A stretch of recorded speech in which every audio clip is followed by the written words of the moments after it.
নমস্কাৰ আমাৰ ইউটিউব চেনেলটোলৈ আপোনালোক সকলোকে স্বাগতম জনাইছো আৰু আজিৰ ভিডিঅ'টোত আমি আলোচনা কৰিবলৈ গৈ আছো fundamental duties in the Indian constitution. ইয়াৰ আগৰ ভিডিঅ'টোত আমি fundamental rights in the Indian কনষ্টিটিউশ্যনৰ বিষয়ে আলোচনা কৰি আহিছো। যিসকলে আগৰ ভিডিঅ'টো চোৱা নাই কাইণ্ডলি আগৰ ভিডিঅ'টো চাই ল'ব। এতিয়া আমি গম পালো আমাৰ কনষ্টিটিউশ্যন বা সংবিধানে আমাক যেনেকৈ কিছুমান ফাণ্ডামেণ্টেল ৰাইটছ দিছে, ঠিক তেনেকৈ আমাক কিছুমান ফাণ্ডামেণ্টেল ডিউটিজো দিছে। সেই কৰ্তব্যখিনি আমি পালন কৰিব লাগিব। এতিয়া আজি আমি এই কৰ্তব্যখিনিৰ বিষয়ে, মৌলিক কৰ্তব্যখিনিৰ বিষয়ে আলোচনা কৰিম। ঠিক আছে, প্ৰথমে চাই লওঁ আমি ইয়াৰ ইন্ট্ৰডাকশ্যনটো। Fundamental duties are moral obligations of citizens. মৌলিক কৰ্তব্যসমূহ হৈছে কিছুমান নৈতিক বাধ্যবাধকতা। কিহৰ কাৰণে লাগে এইবোৰ? কৈছে to promote patriotism and uphold unity, integrity and sovereignty. এইটো কৈছে আমাৰ দেশপ্ৰেমক প্ৰমোট কৰা, একতা, অখণ্ডতা আৰু সাৰ্বভৌমত্বক প্ৰমোট কৰাৰ কাৰণে এই ফাণ্ডামেণ্টেল ডিউটিজবোৰৰ দৰকাৰ আছে। The fundamental duties of the citizen have been enumerated in Article 51A of the Constitution. এই ফাণ্ডামেণ্টেল ডিউটিজখিনি আৰ্টিকেল 51A অন্তৰ্ভুক্ত কৰা হৈছে। এতিয়া আমি চাওঁ এইখিনি কেনেকৈ অৰিজিন হৈছিলে, ক'ৰ পৰা আৰম্ভ হৈছিলে অৰিজিনটো। কৈছে fundamental duties were added to the constitution by 42nd Amendment Act 1976। 1976 চনৰ 42 এমেণ্ডমেণ্টত সহায়ত ইয়াক আমাৰ কনষ্টিটিউশ্যনত অন্তৰ্ভুক্ত কৰা হৈছিলে। Based on the recommendations of the Swaran Singh committee and by it introduced a new part, that is part number 4A in the Constitution.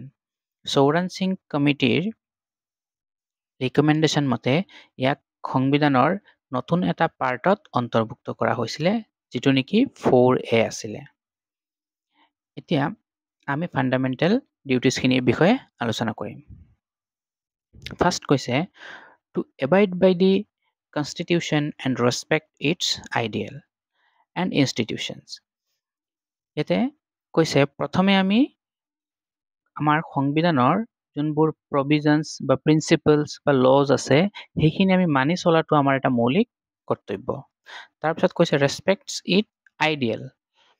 আইডিয়েলছ কোনবোৰ? যেনেকৈ নেকি জাষ্টিছ, লিবাৰ্টি, ইকুৱেলিটি, ফ্ৰেটাৰ্নিটি, এইবোৰক আমি আপহল্ড কৰা আমাৰ এটা মৌলিক কৰ্তব্য। নেক্সট আৰু কৈছে ৰেচপেক্ট ইটছ ইনষ্টিটিউশ্যনছ। ইনষ্টিটিউশ্যনছ যোনবোৰ নেকি পাৰ্লিয়ামেণ্ট, সুপ্ৰিম কোৰ্ট, হাই কোৰ্ট এটচেট্ৰা, যোনবোৰ নেকি আমাৰ কনষ্টিটিউশ্যনে এলাউ কৰিছে, তাক কৈছে আমি মানি চলাটো আৰু তাক সন্মান জনোৱাটো আমাৰ এটা কৰ্তব্য। পইণ্ট নম্বৰ 2 কৈছে two cherish and follow' the noble ideals that inspired the national struggle for freedom. Ideals যোনবোৰে আমাক ইনস্পায়াৰ এণ্ড মটিভেট কৰিছে ইন ইণ্ডিয়াছ ফ্ৰীডম মুভমেণ্ট, এইবোৰক ফ'ল' কৰা আমাৰ এটা মৌলিক কৰ্তব্য। এতিয়া কোনবোৰ আইডিয়েল? যেনেকৈ নেকি নন ভায়লেঞ্চ, তাৰপিছত আৰু কি হ'ব পাৰে? Truth and integrity, equality, social justice, patriotism, selflessness, এইবোৰ হৈছে কিছুমান আইডিয়েলছ। এই সকলোবোৰ আমি মানি চলাটো আমাৰ এটা মৌলিক কৰ্তব্য। এইবোৰে আমাৰ কৈছে ফ্ৰীডম মুভমেণ্টত আমাৰ মটিভেট আৰু ইনস্পায়াৰ কৰিছিলে। ঠিক আছে, point number 3 to uphold and protect the sovereignty, unity and integrity of India. এইটো কৈছোৱেই অলপ আগতে যে সাৰ্বভৌমত্ব, একতা আৰু অখণ্ডতা, তাক আপহল্ড কৰাটো আমাৰ প্ৰতিজন নাগৰিকৰে মৌলিক কৰ্তব্য। এইটো কৰিলে কি হ'ব? কৈছে citizen can contribute to maintain the nation's stability, security and prosperity. আমাৰ এইবোৰ চব ৰক্ষা হ'ব। ঠিক আছে, তো এইখিনি আছিলে আমাৰ ছভাৰেনিটি, ইউনিটি এণ্ড ইণ্টিগ্ৰিটিৰ বিষয়ে। নেক্সট আমি যাওঁ point number 4 to defend the country and render national service when called upon আমি কৈছে কি কৰিব লাগে ডিফেণ্ড কৰিব লাগে we have to protect the nation from external threats aggression or other security challenges এইবোৰৰ পৰা আমি আমাৰ নেশ্যনক বা আমাৰ দেশখনক ৰক্ষা কৰিব লাগে দেন কৈছে ৰেণ্ডাৰ নেশ্যনেল ছাৰ্ভিচেছ কি হ'ব পাৰে we have to contribute to the nation's development and welfare by serving in various capacities such as in the armed force military যেনেকৈ হ'ব পাৰে এইবোৰত আমি কি কৰিব লাগে আমাৰ কণ্ট্ৰিবিউশ্যনটো দিব লাগে then civil services like IPS APS সেইবোৰত আমি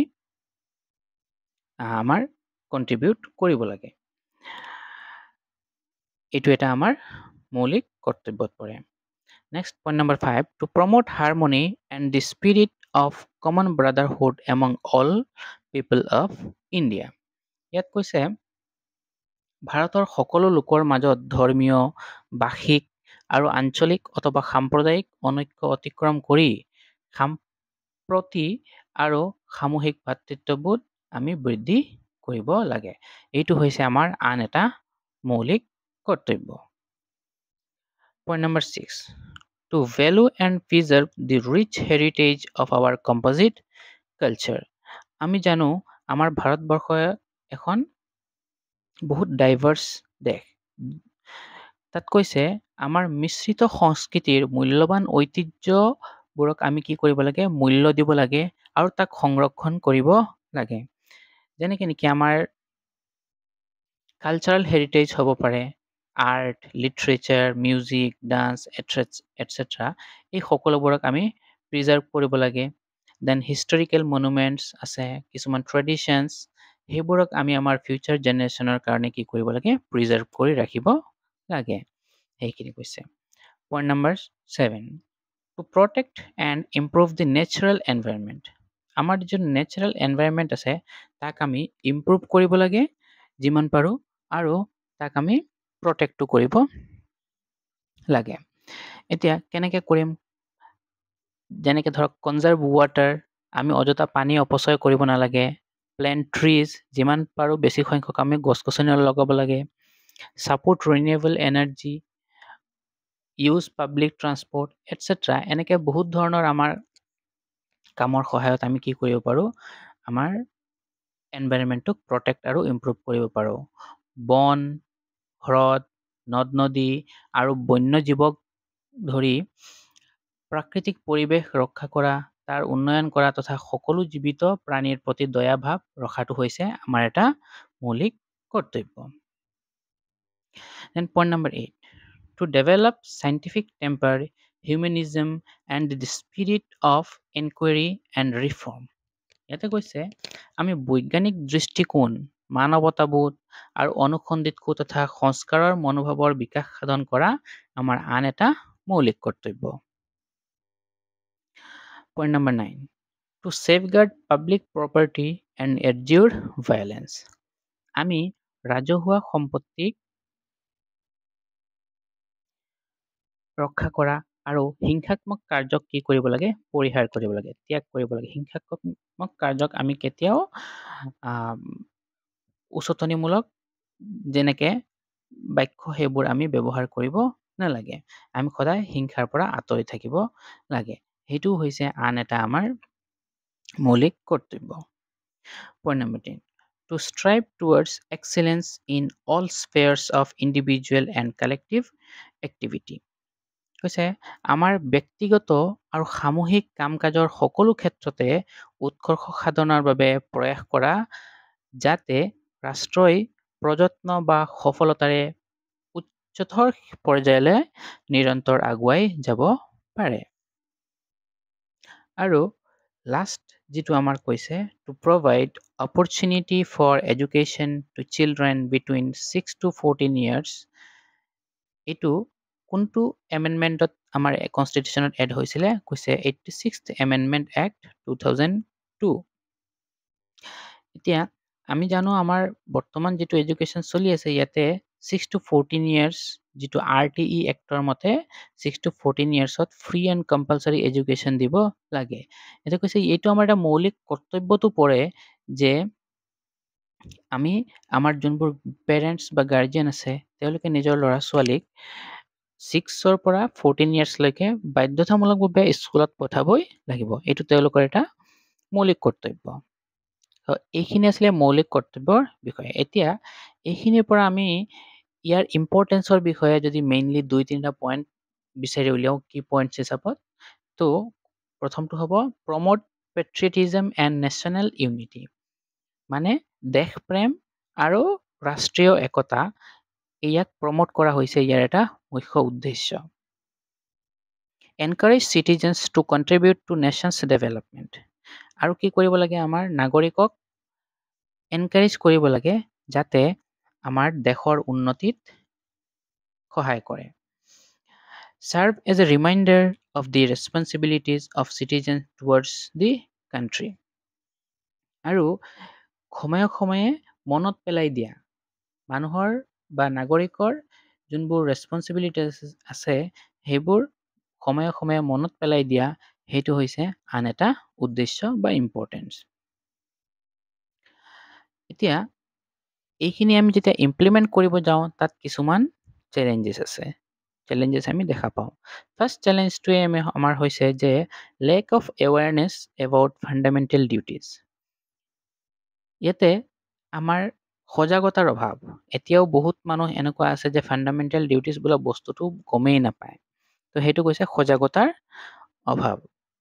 next, difficulty in enforcing fundamental duties through legal means.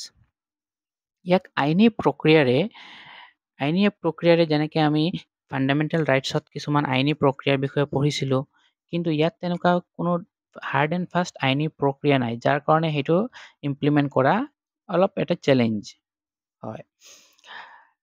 Next, need for education and civic engagement to promote awareness. আমি এই ইন্ট্ৰডাকশ্যনতে পঢ়ি আহিছিলোঁ যে এইটো এটা মৰেল অব্লিগেশ্যন হয়, নৈতিক বাধ্যবাধকতা। এই নৈতিক বাধ্যবাধকতাৰ কাৰণে মানুহৰ এডুকেশ্যন আৰু চিভিক চেন্স থকাটো অত্যন্তই জৰুৰী, আৰু তাক প্ৰমোট কৰাটো আমাৰ কাৰণে দৰকাৰী। এইবোৰ হৈছে কিছুমান চেলেঞ্জেছ। এতিয়া গোটেইখিনিৰ পৰা আমি কি সামাৰাইজ কৰিব পাৰোঁ? Fundamental duties play a crucial role in promoting a sense of responsibility and patriotism among citizens.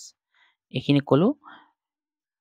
By fulfilling these duties, citizens can contribute to the nation's progress and development. আমাৰ দেশৰ উন্নতিৰ কি কৰিব পাৰে? কণ্ট্ৰিবিউট কৰিব পাৰে। ঠিক আছে, তো আশা কৰিছোঁ আপোনালোকে ভিডিঅ'টো শেষলৈকে চাইছে। আজি ভিডিঅ'টো ইমানেই আছিলে। ধন্যবাদ।